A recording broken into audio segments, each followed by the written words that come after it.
post university, right, and being kind of into the real world, stepping into the real world, how would you say? Because obviously your struggles from being at university will be very different to now.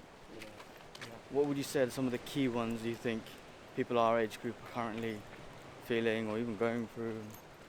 Um, I would say you have a lot more time at university, so you really have to use your time wisely, and you'll find that you're having to tell your friends no more often when they ask to meet up, and then you'll struggle to find time for things that you didn't before, whereas because uni you kind of manage your own time.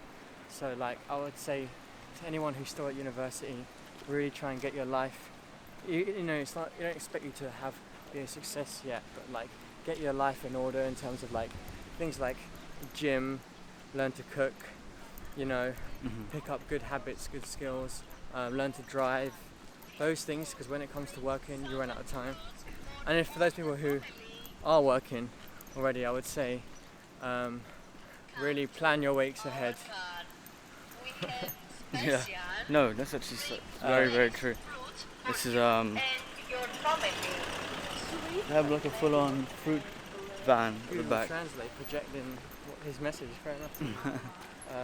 Yeah, you just plan your time ahead. Make sure you make time to have fun, and make sure you fit in all the things you want to. Yeah. What do you think? I think leaving uni is a big change. One that it took me a while to sort of get into rhythm, because time is so precious and time is constant, because obviously you work 9 to 5 more or less, and you only have weekends free to see, you know, friends and family and meet up, and obviously the evenings, but evenings you're kind of drained from work, so you try and recuperate and then build on next day. But I think balance is key. Like if you have a good work life but no social life, it's no point. Vice versa.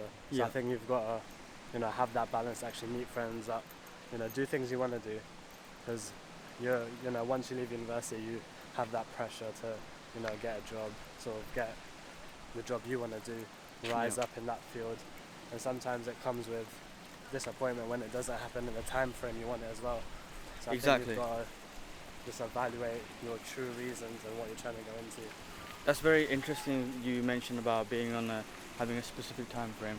I think that's so true, because when you come out of like university, for example, there's so much pressure to get the right thing and the exact thing that you really want straight off the bat. Too much pressure to this extent that some people would not be willing to take any work at all because they haven't got their ideal job at the moment. Yeah. And I think everything's just an ease, and that just adds to your own stress, and things spiral, and it's not great. So I feel like one massive common thing that I've heard and I've seen from other people, it's just there's too much pressure because they put it on themselves post university. I guess it's kind of expectations from maybe themselves, family, society as a whole. Yeah, I agree. There's a lot of pressure, and I think you kind of feel like you're on everyone has different paths after university. Some people are lucky enough to find a job that sets them up for life. Some people go travelling. You know, people are always doing interesting things, and it puts more pressure on you if you're not in work or you're looking for work. You don't know what you want to do. Yeah. It's a confusing time. Exactly. No, 100%. Okay, we're about to go into the shop. I'll see you in a bit.